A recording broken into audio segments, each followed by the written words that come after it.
Bonjour à tous, pendant un an je vais vous présenter un film par jour, soit 366 films dans l'année. Aujourd'hui on est au 61e film, Vol au-dessus d'un nid de coucou.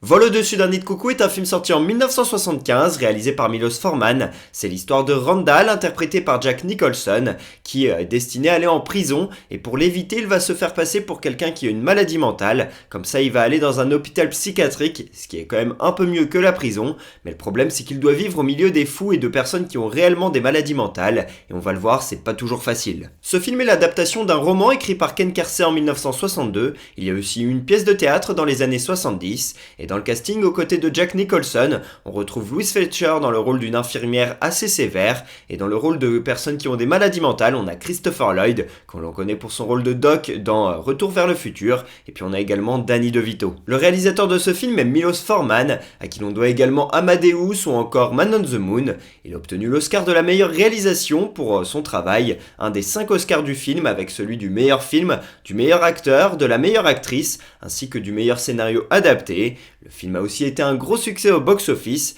plus de 100 millions de dollars récoltés alors que le budget était d'un peu plus de 4 millions au départ. Si je vous parle de ce film aujourd'hui, c'est parce que ça fait 49 ans qu'il est sorti en France, et je trouve que quasiment 50 ans après, le film n'a pas vraiment vieilli, il fonctionne toujours autant. En fait, son scénario est très fort, sa performance d'acteur également, et c'est ça qui va porter le film, et donc même 50 ans après quasiment, ça fonctionne toujours. Et à l'époque du film, Jack Nicholson, il avait déjà 38 ans, et c'est à ce moment-là qu'il commence à percer au cinéma. Il a déjà fait Easy Rider ou encore Chinatown, qui font de lui un acteur référencé, mais là, avec Vol au-dessus d'un nid de coucou, ça devient une grande star, et puis il confirmera ensuite avec Shining et puis son rôle du Joker dans Batman.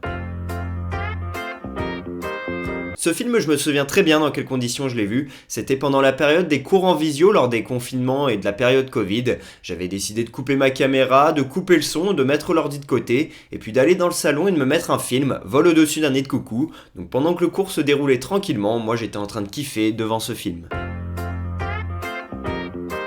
Je mets un 19 sur 20 à ce film. Ce qui porte réellement celui-ci, c'est les performances d'acteurs, notamment celles de Jack Nicholson.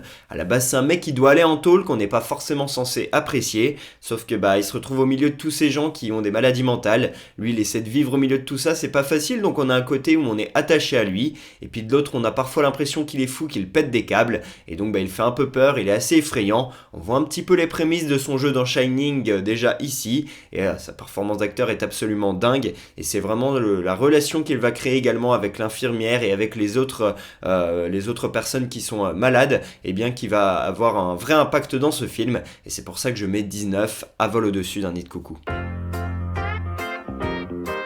Première anecdote, l'actrice Louise Fletcher est décédée en 2022, c'était dans le Tarn, en France. Elle avait là-bas une maison qu'elle avait restaurée et elle y vivait 6 mois de l'année, et donc elle a fini sa vie là-bas. Deuxième anecdote, le tournage du film a réellement eu lieu dans un hôpital psychiatrique, c'était à Salem, dans l'Oregon, au nord-ouest des États-Unis, et certains patients que l'on voit dans ce film sont réellement des patients de cet hôpital psychiatrique. Troisième anecdote, pendant un temps je comprenais pas trop le titre du film Vol au-dessus d'un nid de coucou, mais en fait en anglais le mot coucou, Koku, ça veut dire quelqu'un qui est un peu dingue dans un langage familier, et donc ça veut dire que le personnage Randall, il vole au-dessus d'un nid de dingue.